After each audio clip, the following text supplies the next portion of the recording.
Hey everyone, welcome back to Corporate Decoder, the place where we try to uncover the secrets behind those big corporate filings. In this video, we're diving into Firefly Neuroscience's latest report, and spoiler alert, there is a lot more going on than just a simple shareholder meeting. If you love getting to the heart of what really matters in these financial documents, make sure you are subscribed. And don't forget to join our Discord community where we break down all sorts of financial news. See the link in the description below. So what is the big news from Firefly Neuroscience? Well, on the 27th of October, they held their annual meeting.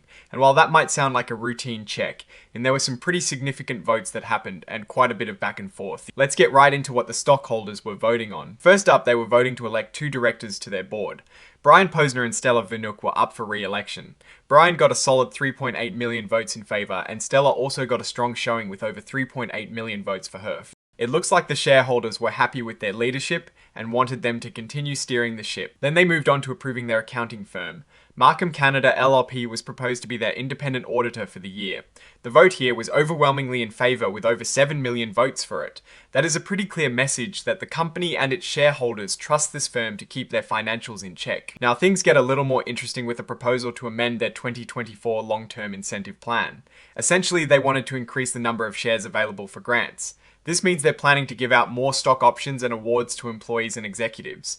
The vote was almost 3.7 million for and about 160,000 against. This suggests a general approval for rewarding employees with stock. But here is where it gets really noteworthy. There was a proposal, Proposal 5, to basically allow the meeting to be postponed if needed, and it passed with a whopping 6.2 million votes in favour.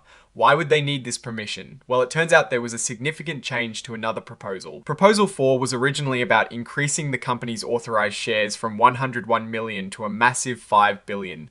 That is a huge jump, and it seems there were some legal requirements from Delaware that meant they had to state a specific number rather than a range. Because of these changes, the company decided to delay the vote on Proposal 4 and push the meeting back to the 31st of October. So they reconvened the meeting on the 31st of October. And guess what? The shareholders voted to approve the massive increase in authorized shares.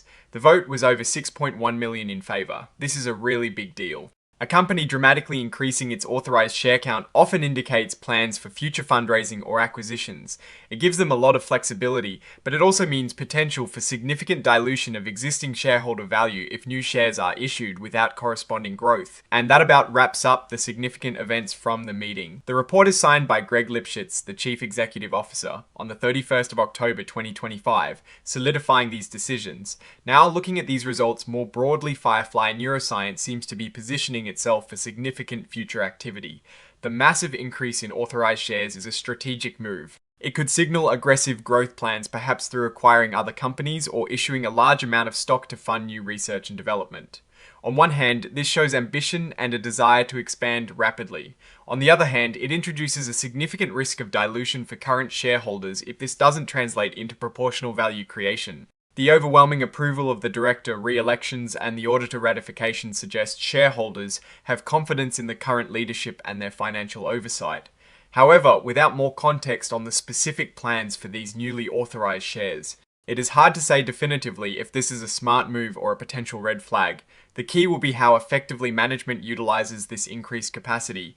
Will they use it for strategic gains that benefit all shareholders, or will it lead to a decrease in the value of existing shares? It is a calculated risk, and only time will tell if Firefly Neuroscience's gamble pays off. Alright, that is our breakdown of Firefly Neuroscience's latest filing. What is your take on these numbers and what they signal for the company's future?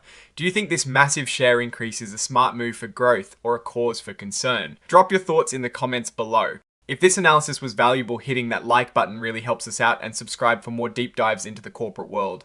Don't forget to check out the Discord in the description for more discussions and insights. Thanks for watching. See you next time.